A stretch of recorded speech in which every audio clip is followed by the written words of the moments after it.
औज़ुबिल्लाहिमिनश्शैतानिर्रजीम बिस्मिल्लाहिर्रहमानिर्रहीम। अस्सलाम वालेकुम बच्चों, हम लोगों ने हमारे प्रीवियस लेक्चर्स में देखा था बायोलॉजिकल प्रॉब्लम्स में हम कौन से तरीके इस्तेमाल करते हैं उनको।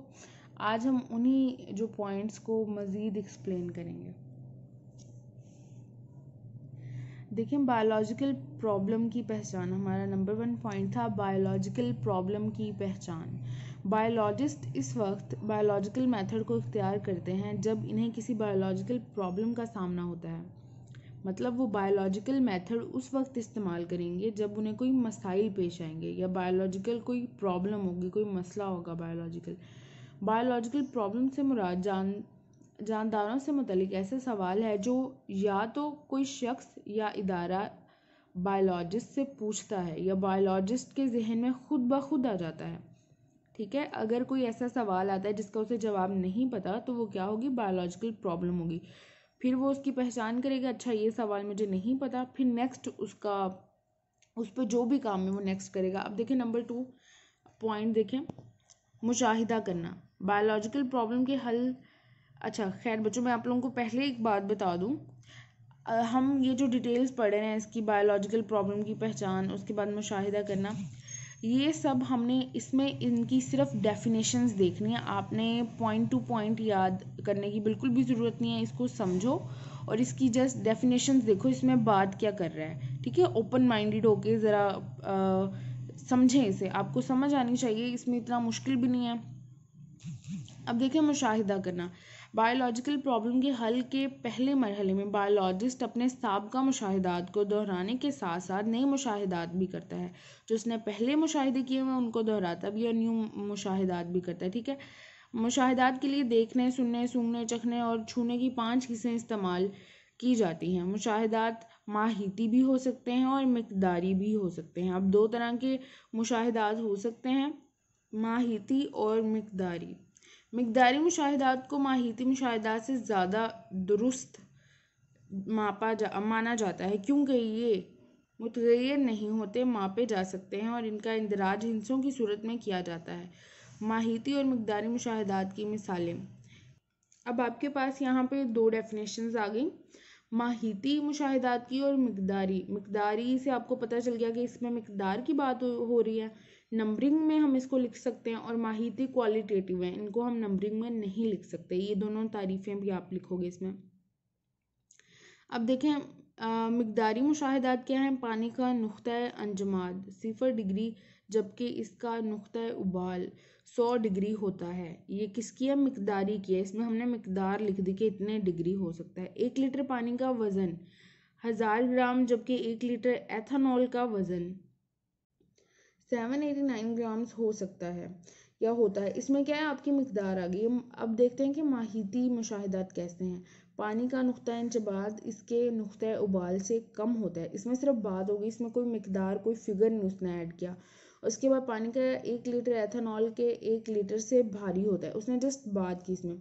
और ये बच्चों आपने इसको देख लेना, ये जो पॉइंट्स हैं शॉर्ट क्वेश्चंस में भी आ सकते हैं आपके और MCQs में भी आ सकते हैं। अब नेक्स्ट देखें, हमने 2 पॉइंट्स पढ़ लें। तीसरा पॉइंट है हाइपोथेसिस तश्कील करना। अब मुशाहिदात हो गए हैं तो हाइपोथेसिस कैसे तश्कील की जाती है। मुशाहिदात इस वक्त तक साइंसी मुशाहिदात नहीं बन सकते जब तक इनको तरतीब ना दिया जाए और किसी साइंसी सवाल से मुतल्लिक ना हो। बायोलॉजिस्ट अपने और दूसरों के मुशाहिदात को अदाद शुमार यानी डाटा की सूरत में तरतीब देता है और एक ऐसा बयान बनाता है जो ज़ेर इल्म बायोलॉजिकल प्रॉब्लम का जवाब या हल साबित हो सकता है। मुशाहिदात की ये तहकीक तलब वजाहत हाइपोथेसिस कहलाती है। इसमें आप देखो मुशाहिदात की ये तहकीक तलब वजाहत, या आप इसमें ये ना लगाओ, आप लिखो मुशाहिदात की तहकीक तलब वजाहत हाइपोथेसिस कहलाती है। हाइपोथेसिस क्या होता है कि वो जो साइंटिस्ट होते हैं वो अपना प्रीवियस डाटा उन्होंने बायोलॉजिकल प्रॉब्लम के हल के लिए जो डाटा इकट्ठा किया होता है उसको इकट्ठा करते हैं और प्रॉब्लम के सॉल्यूशन के लिए एक हाइपोथेसिस बनाते हैं, उसको एक सोच, एक पॉइंट, एक जवाब तैयार करते हैं। ठीक है, अब एक अच्छी हाइपोथेसिस की हम खुसूसियात देखते हैं। ये एक अमूमी बयान होना चाहिए, ये एक तहकीक तलब ख्याल होना चाहिए, इसे दस्तयाब मुशाहिदात से मुतफिक होना चाहिए, इसे मुमकिन हद तक सादा रखना चाहिए। ये आजमाए जांचे जाने के काबिल हो और इसे झुटलाने का इम्कान मौजूद हो। दूसरे अल्फाज में कोई ऐसा तरीका ज़रूर मौजूद होना चाहिए जिससे हाइपोथेसिस को गलत साबित किया जा सके, यानी इसे रद्द किया जा सके। और ये बच्चों ये अक्सर शॉर्ट क्वेश्चन में पूछे जाते हैं आपसे कि एक अच्छी हाइपोथेसिस की खूबियाँ बयान करें, तो उसमें आप ये राइट करोगे। उसके बाद आपको ज़्यादा इसमें लिखने की ज़रूरत नहीं है। नेक्स्ट पे आ जाएं, डिडक्शंस होती है हाइपोथेसिस जो आपने पेश किया उसमें से आप जो मुतवक्का नताइज हैं उसमें से कुछ एक्सट्रैक्ट कर लेना, ठीक है, मेन पॉइंट उसमें से निकाल लेना।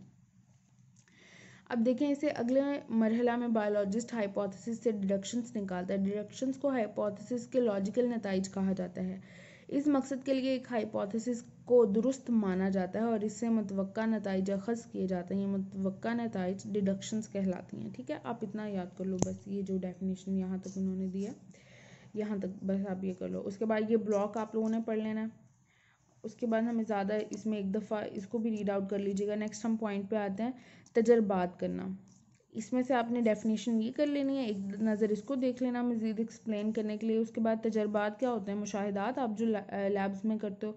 बायोलॉजिकल मेथड का सबसे अहम कदम तजर्बात करना है। बायोलॉजिस्ट इसके लिए तजर्बात करता है कि जान सके कि हाइपोथेसिस या ये दुरुस्त है या नहीं। हाइपोथेसिस से अखज़ की गई डिडक्शंस को टेस्ट से गुजारा जाता है। इससे बायोलॉजिस्ट मालूम करता है कि कौन सी हाइपोथेसिस दुरुस्त है, ठीक है। मुशाहिदात करके जांचा जाता है कि कौन सी हाइपोथेसिस दुरुस्त है। हमारा नेक्स्ट पॉइंट है नताइज का खलासा। अब हमने मुशाहिदात भी कर लिया, अब हमने इकट्ठा करना है क्या नताइज है, ठीक है। बायोलॉजिस्ट तजर्बात से हासिल होने वाली हकीकी मिकदारी डाटा इकट्ठा करता है। हर ग्रुप हासिल करने के बाद डाटा औसत निकालता है, इसकी और शुमारियाती मुआसना किया जाता है। हतमी नताइज के लिए भी बायोलॉजिस्ट शुमारियाती तज्जिया करता है। क्या हुआ? अब इसने नताइज जो नतीजा निकला उसका खुलासा किया। जैसे समरी आप बनाते हो, एक बहुत बड़ी पोएम होती है लंबी सी, उसको आप अपने अल्फाज में छोटी करके लिख देते हो, ठीक है। तो नताइज का खुलासा भी यही है, जो नताइज निकले हैं उनको अपने अल्फाज में उसने छोटा करके ना लिख लिया, उसका मवाजना कर लिया, उसका खुलासा बना लिया कि अच्छा ये मेरे पास जवाब आ गया, ये मेरा रिजल्ट निकला। अब नेक्स्ट देखिए नताइज की रिपोर्टिंग करना। आखिरी पॉइंट है मेरे ख्याल में ये आपका जी। अब क्योंकि हमारे पास नताइज आ गए, हमने उनको सिंपल फॉर्म में भी कर लिया, उनको इकट्ठा भी कर लिया, सबको एंड में रिपोर्ट करना उसकी। बायोलॉजिस्ट अपने हासिल करदा नताइज को साइंसी रिसाला या किताब में शाये करते हैं। अब जो उन्होंने इतना तजर्बा किया, काम किया, उसका जो खुलासा उन्होंने निकाला उसको वो किसी किताब में या रिसाले में क्या करेंगे? पब्लिश कराएंगे, शाया करवाएंगे। और इन नताइज को कौमी और बैनुल अक़वामी मीटिंग्स और कॉलेजों यूनिवर्सिटीज़ के मुबाहसों में भी ज़ेर बहस लाते हैं। उनको बताते हैं यूनिवर्सिटीज़ में सेमिनार्स वगैरह होते हैं, उधर अपने जो उनकी रिसर्च है वो पेश करते हैं। नताइज को शाया करना साइंटिफिक मेथड का एक लाजमी जुज़्व है। इससे दूसरे लोगों को मौका मिलता है कि नताइज की तस्दीक कर सकें, इनका इतलाक़ दूसरे बायोलॉजिकल प्रॉब्लम्स को हल करने के लिए किया जा सके। होप सो बच्चों आप लोगों को क्लियर हो गया होगा।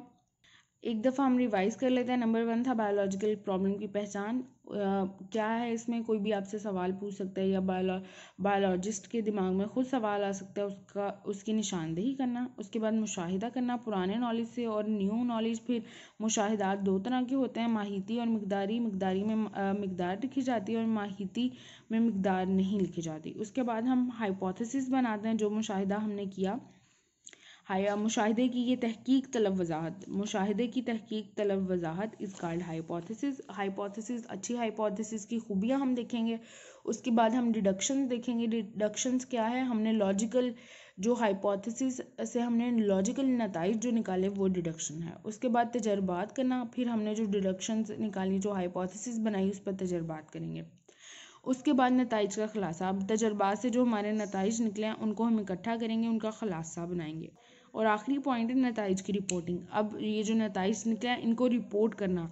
रिपोर्ट मतलब पहुंचाना कहीं तक। तो क्या करेंगे? किसी किताब में शाया कर देंगे, रिसाले में शाया कर देंगे, कॉलेज यूनिवर्सिटीज़ वगैरह के सेमिनार्स में डिस्कस करेंगे ताकि लोग जान सकें। और उनको अगर वो मुतफिक नहीं है आपकी इन बातों से तो वो आपको जवाब दें, आपको बताएं। अगर बच्चों किसी भी चीज़ की समझ ना आए आपको तो आप मुझसे दोबारा पूछ लेना। अपना ख्याल रखें, दुआओं में याद रखें। अल्लाह हाफ़िज़।